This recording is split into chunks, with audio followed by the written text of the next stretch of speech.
Hi guys, happy last day of class, or at least new assignments. So I'm gonna try and go through my announcements pretty quickly, but it's still probably going to take a good 5 minutes.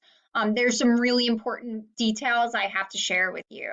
First off, next week you are going in to clean out your lockers. Something that was in the email that was sent to you, but it was kind of small, is that we are collecting textbooks. So if you happen to have your global textbook at home, please remember to bring it in with you and hand it in. If your textbook is in your locker, then no problems. Just make sure that it goes to, again, there'll be instructions when you're there, but make sure that it goes to the table for ninth grade textbooks. Okay.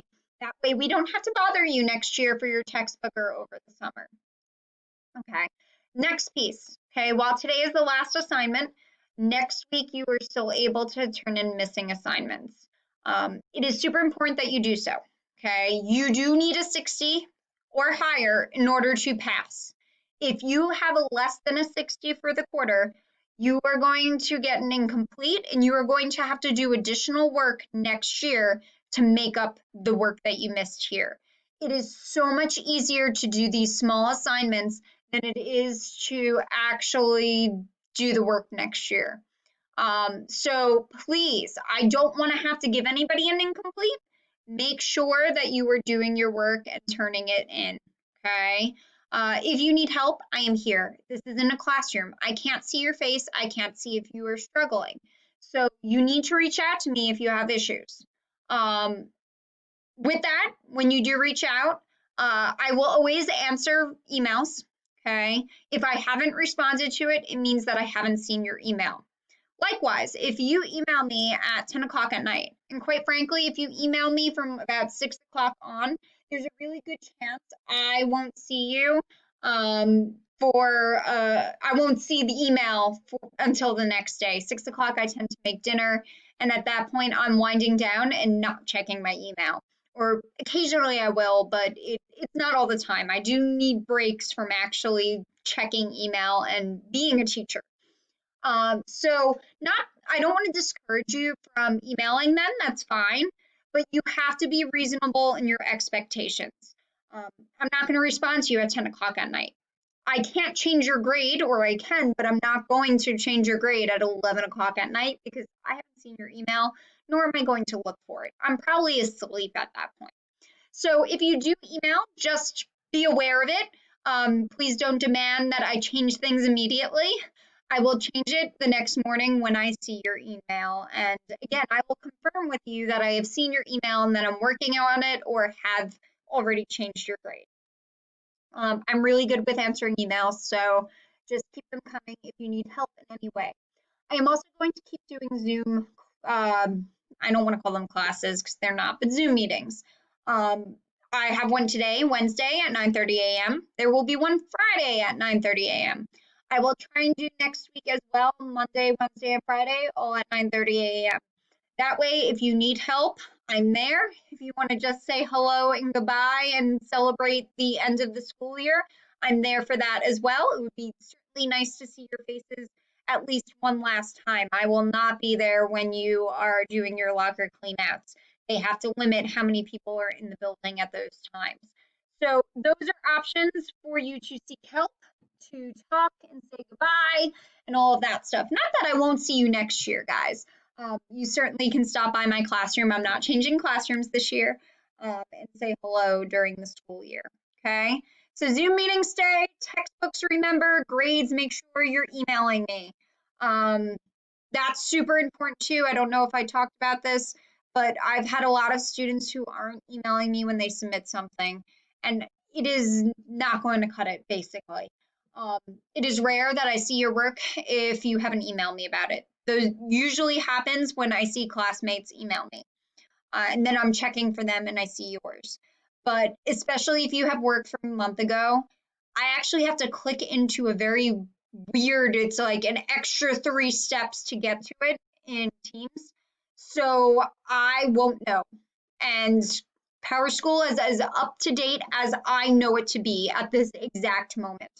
Um, If it's a 0 in the gradebook, it means I have no idea that you handed it in. This isn't, oh, I just haven't gotten around to updating your grade. The 0 basically means that I don't know that you turned it in. It would be the equivalent of not actually handing in an assignment, but I don't know, stuffing it in a desk or underneath your desk and being like, but I turned it in.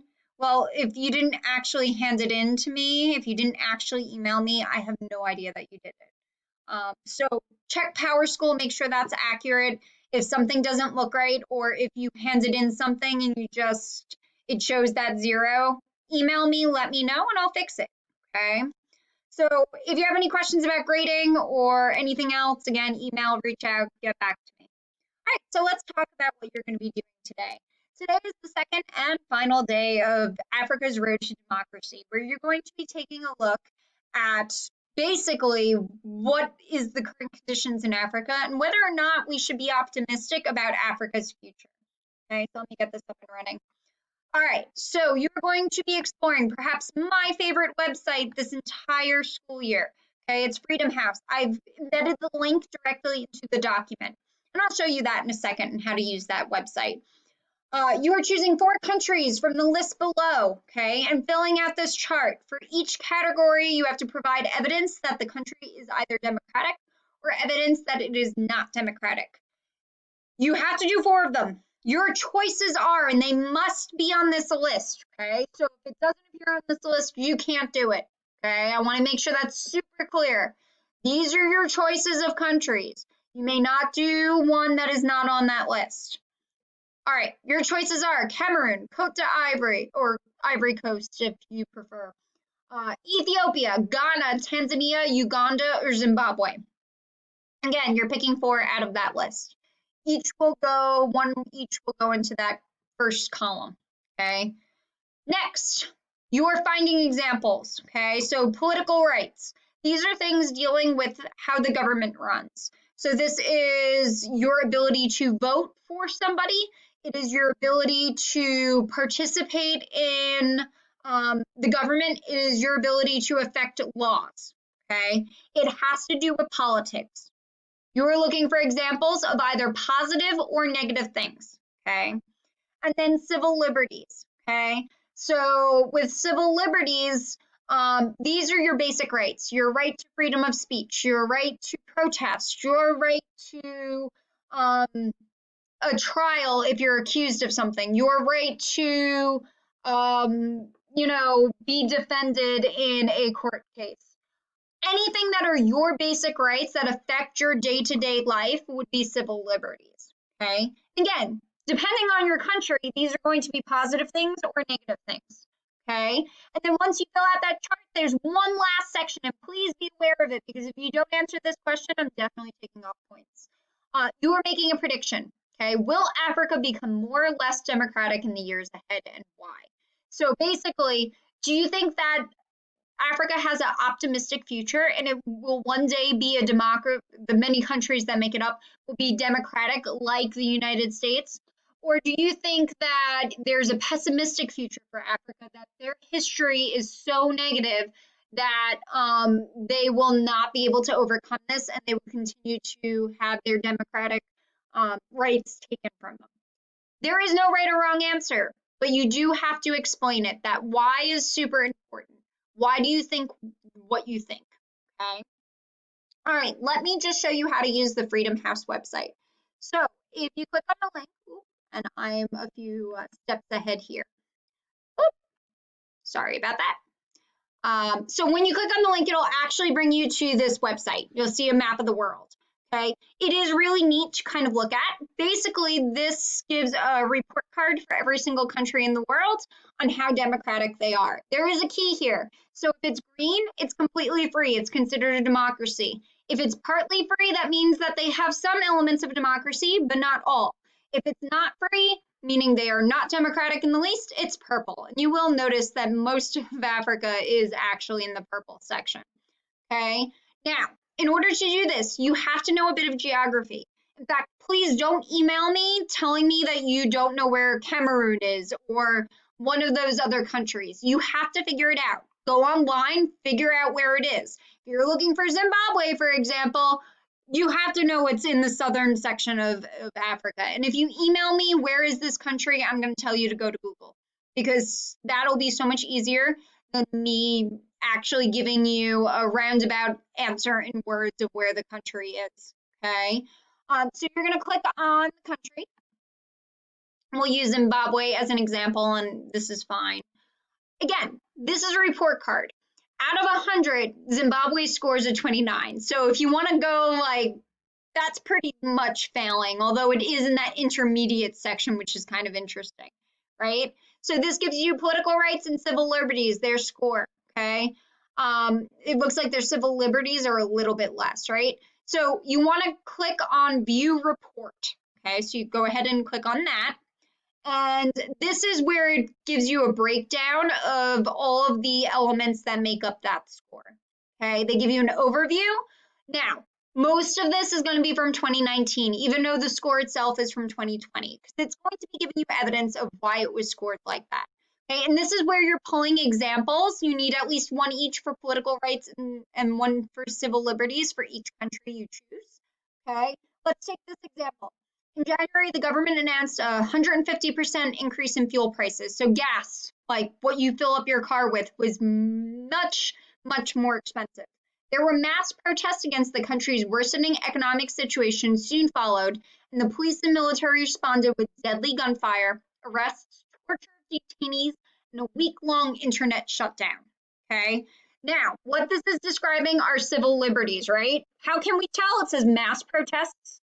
It says the internet being shut down. It says the police attacking. So this would be a drawback, right? This is an example of how civil liberties are being taken away. So for that civil liberties box for Zimbabwe, you could put, you know, they protesting people were hurt by the government. Okay, that would be an example of civil liberties being lessened in the country of Zimbabwe.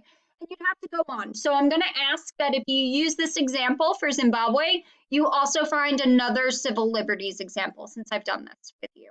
Okay. And continue on. Political rights is talking about the electoral process. So how the president is selected, you can pull it from here. Okay. That you would give your one example to fill out that box. Okay. And again, if you choose Zimbabwe, you need something else besides protests against gas prices ending in political violence. Okay. Pick another example or add to it. Okay. So that is how that website works. Do not do the United States or a country that is not on that list. You can certainly check it out if you have interest, but you should not be writing anything about the United States on this sheet, this document.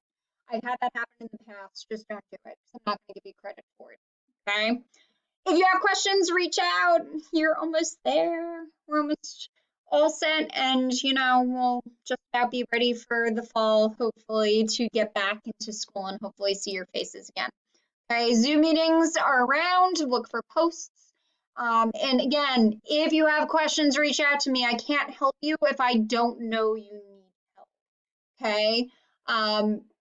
Hopefully I'll see your faces on Zoom meetings, and good luck. Bye.